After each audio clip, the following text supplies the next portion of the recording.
Welcome to the Learning Reinvented Podcast, brought to you by myself, James Poletyllo, and the team at the Learning Effect. There are lots of podcasts out there, so we wanted to do something slightly different. In this episode, amongst other things, we'll be touching on the role of coaching in learning. I'm delighted to welcome Ad Davies to the podcast. Welcome, Ad. Do you want to tell the listeners a little bit about yourself and what you're up to? Thanks for having me on, first of all. I suppose a lot of things at this moment in time. Obviously working at Gymshark, and the business has been on an incredible trajectory over the last few years. I've been with the company for 2 years now, in 2 different roles. And we're in a position now where we're starting to really shape learning and learning and development as part of people's every day. The team's building out. The business, since I've been with it, has gone from 190 employees to over 500. So yeah, just literally seeing 2021 as an opportunity to really push forward with their global offices and start to strategize properly. Great. And one of the things we always touch upon with our podcast guests is background, and we found out through that there is sort of no typical background of moving into learning and development. But yours is quite an interesting journey where, you know, you started out in football coaching and now you're in corporate L&D. Do you want to sort of talk us through that journey, how that happened, etc.? Was it planned? Yeah, not at all. And it is a strange one because football sort of always been my passion, and I would have been like a lot of young people my age who went through the university sports route. So I did sports coaching and development at University of Derby in Buxton, and I was sort of centralising all of my studies and dissertations and whatnot around football coaching. And when I was 19, I got an opportunity to go to Leicester City Football Club and start working in the sort of elite pathway there. I didn't have all my coaching badges at the time, just had a real passion for it, and it was something that I did, you know, outside of what would be work at that point as well. And over the years, I spent about 4 or 5 years at Leicester, and I sort of progressed through into the academy route. I got my UEFA B licence at quite a young age, and naively at the time, I was thinking that this is me in terms of being set and working in football, and something I've always wanted to do. And I was around 20, 21, 22 at the time, and a full-time position came up, and I applied for it thinking, you know, I'm going to get this quite senior role in the foundation phase. And obviously it went to someone with a little bit more experience than me. And I took that as a massive knock at the time, much like players do, I suppose, when they've been released. The club was obviously doing incredibly well at the time. I'd won the league during the period in which I was with them. And I thought football could no longer be a viable career option for me. And I'd spent the whole of my short working life out on the grass, coaching and with players. So I got my first role in HR through a friend's mum, who sort of said, look, I've got this position coming up. And I'll be honest, James, I didn't even know what HR stood for at the time. I was literally just going in for an interview. And no doubt talking nonsense and rambling. And Kerry, who took me on at the time, has sort of become a mentor to me since then. So yeah, it was a strange jump into HR. And that was with a company called Fanuc UK, so industrial automation and robotics. Spent 3 years there literally learning the trade. And this was everything from the ER side of things to just general HR, how you deal with people, and didn't really dip into the training as such at all. It was only when I got the opportunity at Gymshark where I've been able to really move that tangible link of coaching out on the grass into coaching within a commercial business. I think that's interesting. You know, you say sort of you start with the university route, you then get an opportunity for almost your dream job or as close to your dream job as you can see that happening. And then, you know, suddenly, and this happens to lots of people in their careers, you know, you get that thing that tells you you're not going to go any further. And, you know, I was there at the beginning of my career. I did really well, and it was in a sort of HR training role, but I got to the point and just went, everyone above me is going to be here for the next 20 years, or that was my view at the time, and I thought, I've got to move somewhere just to do something different. So I completely relate to that sort of impetuous, I want to go and do something different. And again, HR, lots of people do HR degrees now. I'm going back 20 years when I was starting my career, or longer even, I didn't know what HR was at school. It's not something, I wouldn't think you sit there and dream of being an HR manager or a learning professional. So it's a really interesting journey as to how you've gone through there, and you're sort of coming back full circle to that link from coaching, as you said, on the grass back to corporate L&D. So how do you bring those two together? How does that work? One, through my own naivety. So as we discussed before prior to jumping on the podcast today, I'm by no means an expert in anything really in my mind, very much a generalist, and I've dipped my toe in various different areas of work. And for me, it's a comfort in creating tangible links between the two. And there's always like those light bulb moments where I go, oh, right, this is actually really simple. Because my go-to is to overcomplicate first, and very much like yourself, that sort of, I suppose, imposter level. Everyone else is better than me, you're experts, so I'll stick to what I know. And the coaching link out on the grass and in the commercial business for me are one in the same. And it's just how we choose to overcomplicate the one in the commercial business, which means that we don't see that link as easy as it should be seen. When I was coaching at Leicester, I was working with young players who were obviously working towards the dream of being a professional footballer. And I would set up an environment that belonged to them.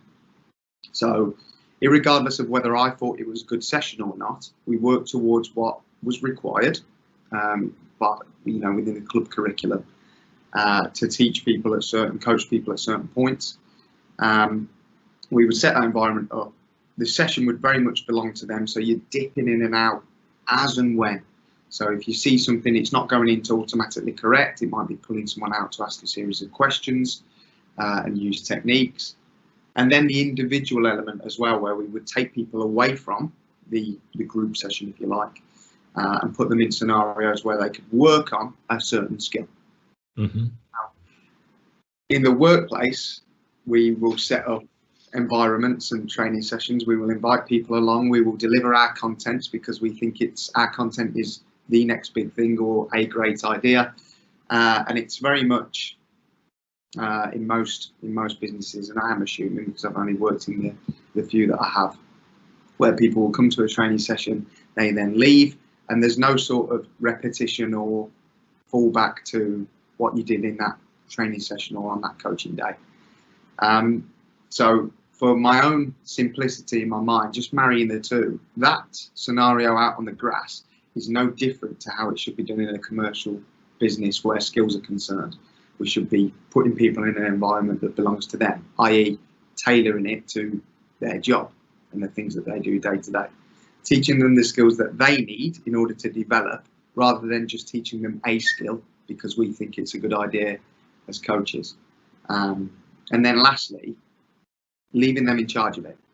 So not that classroom-based classic sort of teacher-student relationship that we've all had from formative years all the way through to the end of university.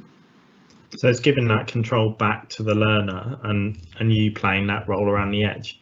Just one question, because one of the debates that's been in learning for years is sort of the role of the manager and leader, and the manager as a coach, and how that fits in with a set of central coaches or a learning team, and the individual having responsibility for learning. So with each of those parties, how do you create that culture and that responsibility, and who does what?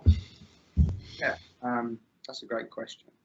And for me, it's understanding that if you're a manager, you've probably been a technical expert. So you've probably been the person that does the doing.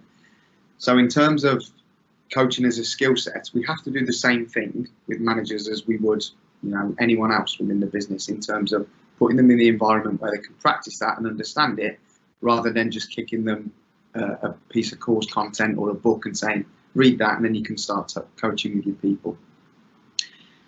Managers are still very much in the day-to-day, but for me, shouldn't be doing the doing. They've got to move away from that technical expertise.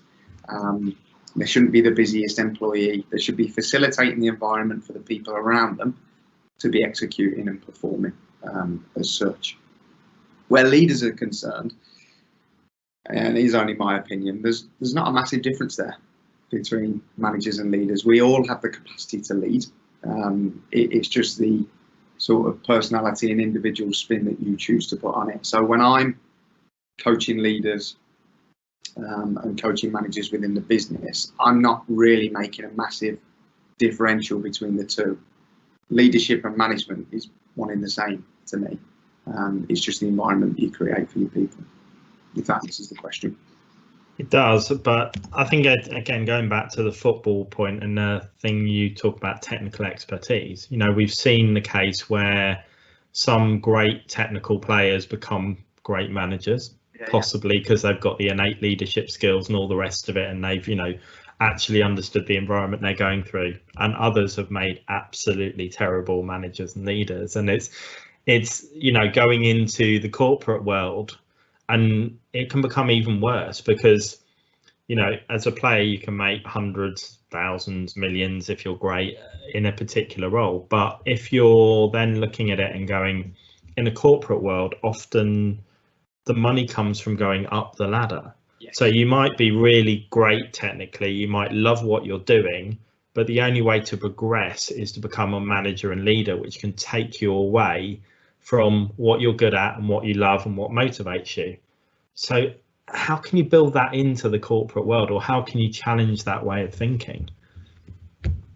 Honestly, in terms of setting and managing people's expectations, because it is exactly how you say it. In order to earn the bigger bucks, you've got to move up the hierarchy and whatnot. And it's the same reason I moved away from football in the first place, is to earn a better living in a corporate business. So yeah, completely agree.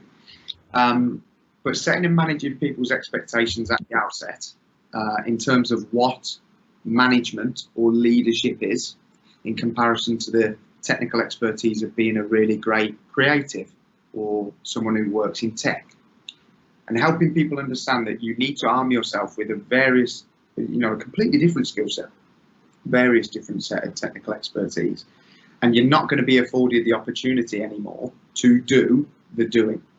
And where we might get it wrong, and where we've done this as well at Gymshark, is say to people, you're brilliant at what you do, fantastic, and therefore we're going to make you a manager of people, and now you're going to have a team, and people will continue to do what they've always done. So it's managing people's expectations at the outset, helping them understand that it's a completely different skill set and being honest, and then working with them in a coaching environment to sort of say, here's what you might need to think about doing, add your personality to it.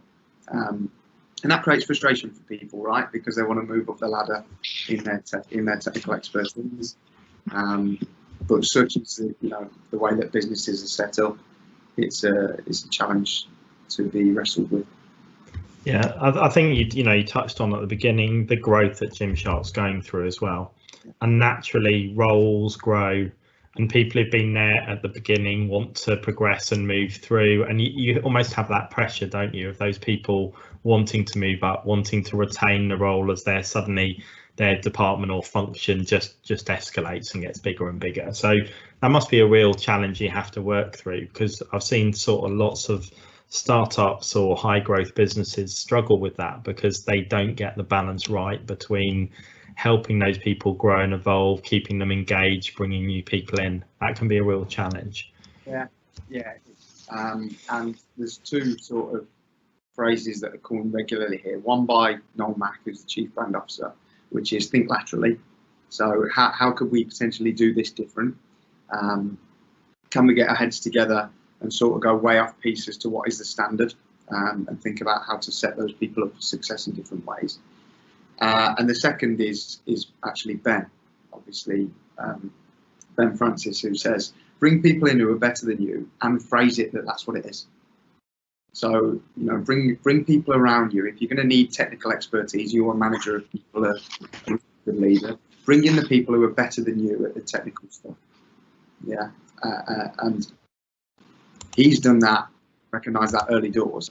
That's testament to the growth of the company, in that he brought people like Steve Hewitt and Paul Richardson and Dave Parry and said, right, I'm sort of got to a point where I need you to guide me on this next bit. And as long as we help people understand that within the company, so look, I'm sorry, but in order to progress, this is what the next phase looks like for you. So do you want to continue in tech, or do you want to become a manager of people? Because here's what you're going to have to deal with. Then I think that we'll move pretty seamlessly through that. So given all of those things that you've got in terms of your background, the high growth at Gymshark, what does learning and development look like at Gymshark? What do you believe in? What do you not believe in? Yeah, cool question. So for the last, or for the year that's just gone, I would say it's been reactive, and that's because of the immense growth. For the most part, there's a lot of people, senior people who work in various organisations now, and they're saying it's unprecedented in terms of the amount of growth over a short period of time. So we've had to be reactive in terms of taking people through the fundamentals, through a pretty rigorous onboarding process, and albeit I don't believe in it, I've seen the necessity to get people on like the basics of management and help them understand what that looks like at Gymshark, to bring in experts in like neuro-linguistic programming, because it's important to us and the culture of Gymshark that we understand self and others.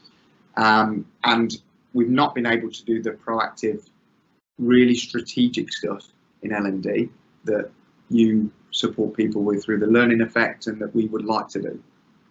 So 2021 gives us an opportunity to start working with people in more of a partnering sort of phase, if you will, where we can sit with them and we can understand what it is they actually need, rather than just kicking them a load of stuff because we think it's a good idea in L&D, and servicing their skill sets and their departments, so that learning becomes something that isn't something they attend on a day and then leave and come back in 3 months' time. So we're ever present in that sort of commerciality of their day-to-day. So I don't believe, to sort of come back to the question, in what has become standard in learning, which is we'll kick you a load of stuff out, whether it's an e-learning piece of content, a course, a management program, when we haven't done the work to understand if that's what you actually need. So I'm not validating myself and saying we're now doing coaching and fixed versus growth mindset because Ad Davies thinks that's a good idea.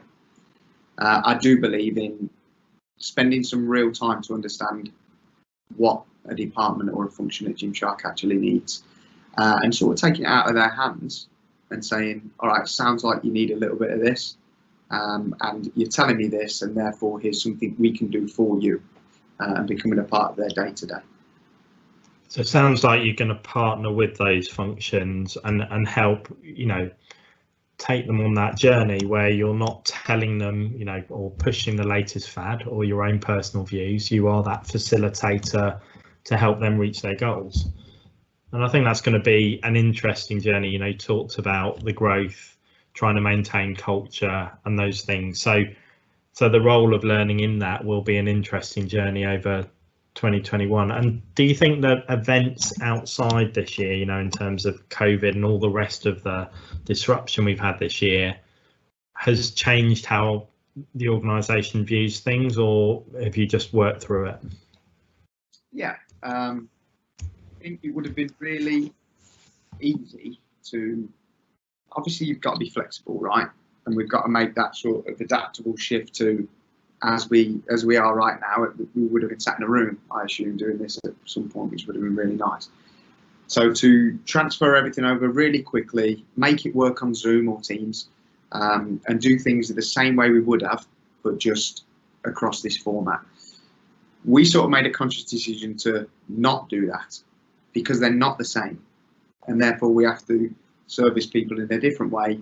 And the organisation, and it was organisation led, went heavily down the wellbeing route, so we supported in that, whether it was through check-ins or virtual tea breaks or helping people understand what was available to them, rather than trying to cram, right, now you're going to have to learn how to do this down people's throats when they're navigating something that's really tough.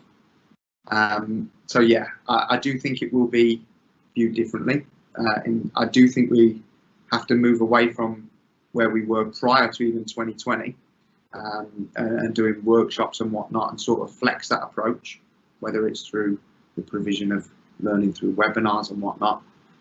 But it has to be centralized for me still, around whatever the need is, the need of the people at the time. So yeah, it's definitely changed my outlook. We shortened absolutely everything. So we were never doing long sessions anyway, 2 hours, but we were shortening stuff to 45 minutes and leaving 15 minutes at the end just to have a conversation, because you will know yourself, we've made a conscious effort today to turn everything off. Slack, emails and stuff comes in and people are just veering to whatever the next thing is that pops up on the screen for a bit of distraction. So loads of changes. Yeah, I think, you know, one of the things we see talking to people this year is how much you're just on the screen all the time in certain roles. Lots of, you know, we've got operational colleagues out doing, you know, work that's physical contact, but lots of us have spent our whole life staring at a screen, as we are doing now, and having that conversation. And then to add learning onto that screen and to add networking and all the other things onto it, people get that fatigue. And I think it's certainly challenged, you know, me and my thinking, lots of people I've talked to about what you can achieve and how you can achieve it. And I hope we take out of this year a real ambition to push the boundaries with what we can do and be as creative as we can, because a lot of those holy cows that have been there before, you know, it has to be classroom training or it has to be this way, have been challenged and gone. So I think there's a real opportunity. And one of the things you said at the beginning is you're not an expert,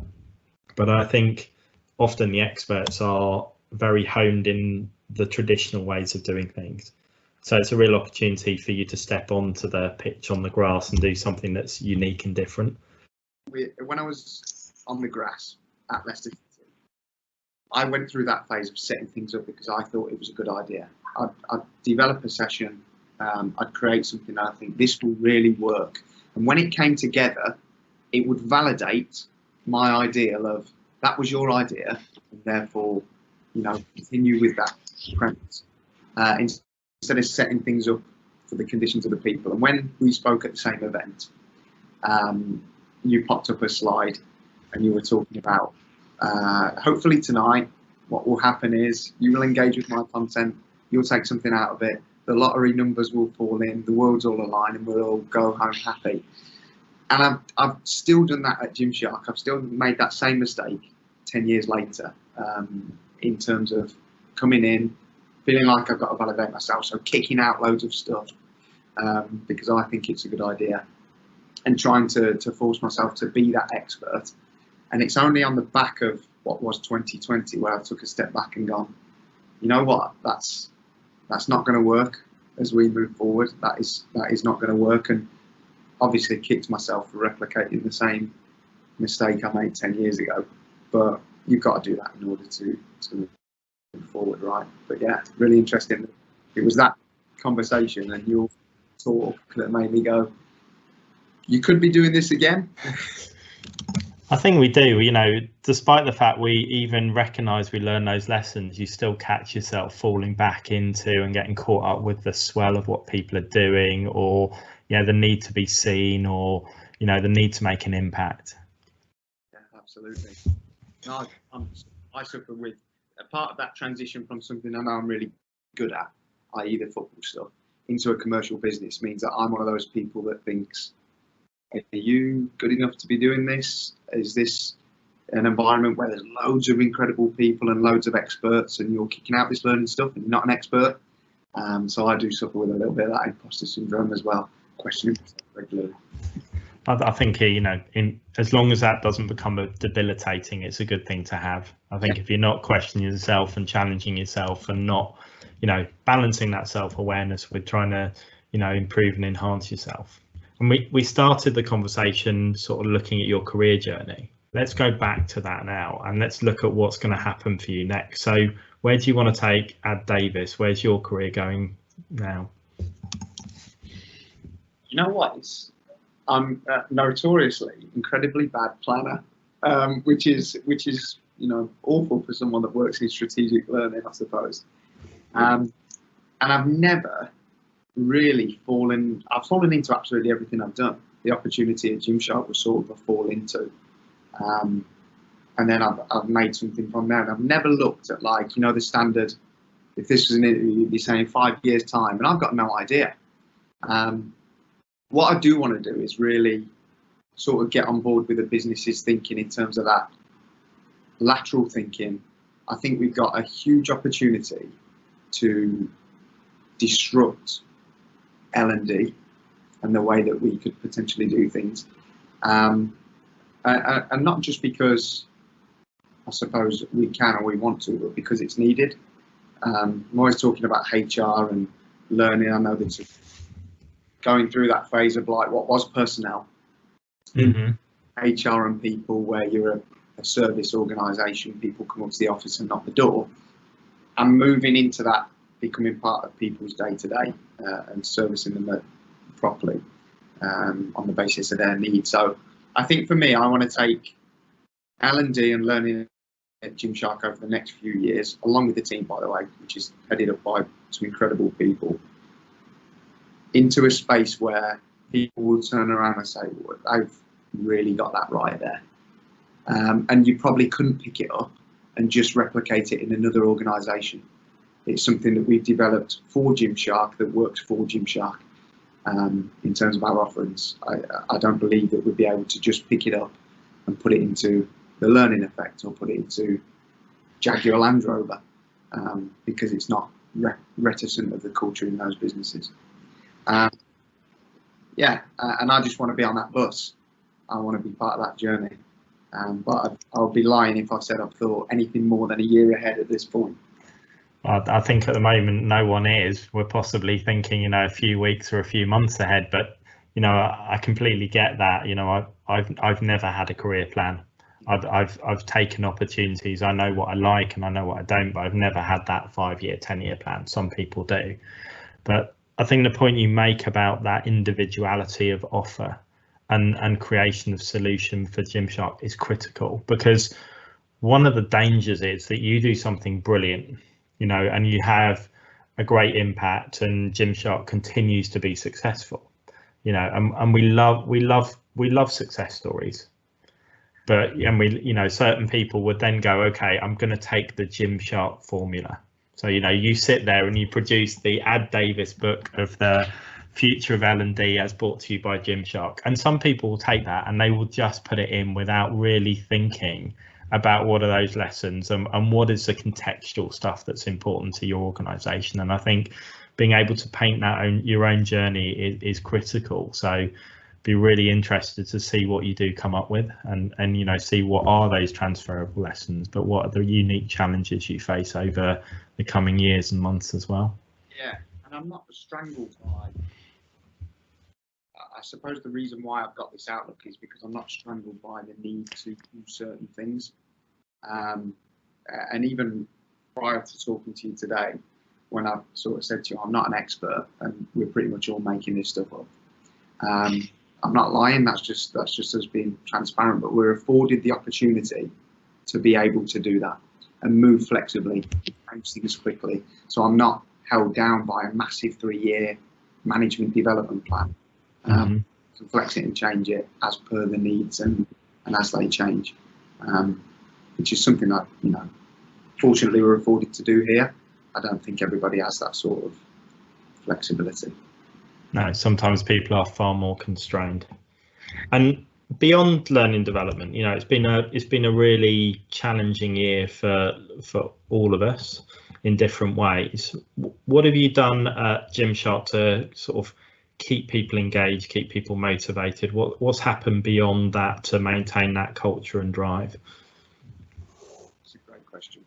And actually, in terms of, this would be really frustrating for people that we talk to as well, but the CEO says that, Monday morning or Sunday night, ahead of Monday morning, she'll feel like Christmas Eve, right? And despite everything that went on in 2020, it still feels like Christmas Eve on a Sunday evening, getting ready for Monday. Even if you've gone from driving into the office on your commute to walking downstairs, flicking your kettle on and sitting at your kitchen table. And in terms of like tangible culture, that's really hard for me to explain what it is that makes it feel like that.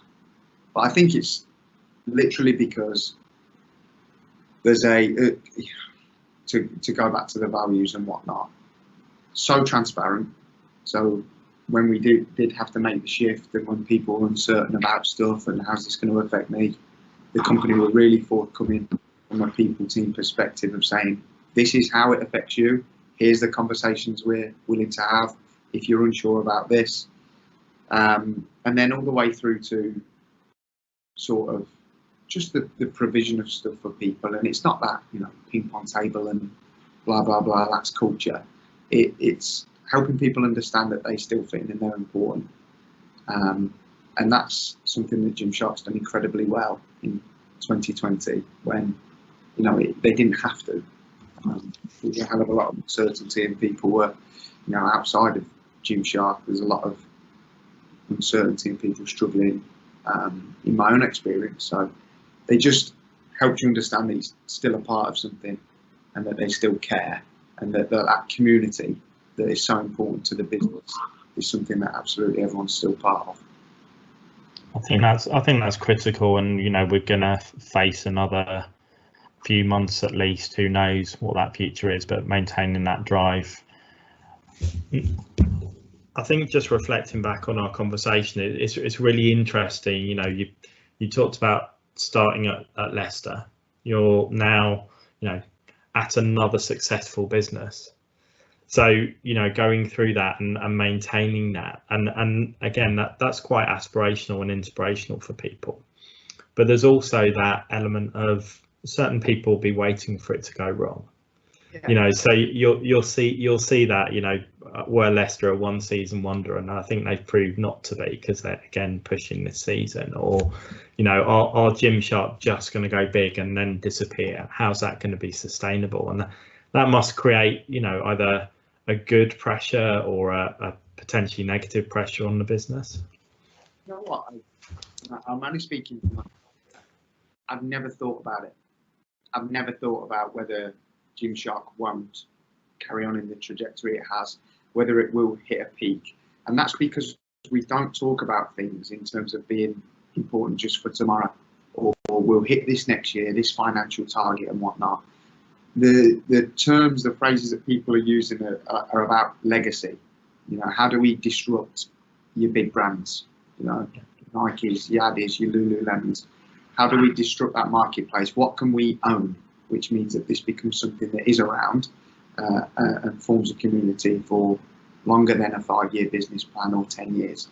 So, yeah, I imagine that there is that pressure. I've never thought about it at my level, and I've never worried about it, and I'm only talking for myself there. But yeah, there's always going to be the naysayers who say we're only around for a short period of time. You take that on the chin, don't you? Like anything. Same as football. Everybody's got an opinion, right? But yeah, I think I 100% believe in what it is that we're doing here, and I can't say that I've been concerned about the longevity of Gymshark. No, I think it's been a really interesting conversation, Ad, and thank you for joining us and taking the time to have a chat. And I'd love to follow that journey and your journey over the next year, see what you can come up with. And if other people want to do that, how can they best stay in contact with you, watch what's happening with you in your career, what's happening at Gymshark? Yeah, so LinkedIn, it's Ad Davies. LinkedIn, there'll be a lot of us. So I've got people development partner at Gymshark directly underneath. And albeit Instagram and whatnot's personal, I'd encourage people to follow the Gymshark main channel and all the channels associated with Gymshark. There's, you know, a wealth and breadth of content going onto there all the time for all the social media, Twitter, Facebook, and Instagram, and Adam Davies on Instagram as well. I'm always posting in and around the office when we are able to be in the office regularly and just sharing Gymshark content regularly. So yeah, please do get in touch. Like I said at the start, by no means an expert. You can share anything as to what people's organisations are doing, and I'll be happy to share how we're trying to mix things up at Gymshark. I'm really glad to have that conversation. I'm really appreciative that you've had me on today as well, James. Well, we'll make sure that all of those links are shared in the show notes. And yeah, Ad, thanks once again. It's been a really, really interesting conversation. Nice. Thank you for listening to this episode of the Learning Reinvented podcast. We hope you enjoyed it. You can register to join the Learning Effect community. The link to do so is in the show notes below. If you've not already done so, please follow our podcast. And if the Learning Effect can help you and your organisation, please do get in touch. You can find both James and Katie on LinkedIn, and our contact details are in the show notes below.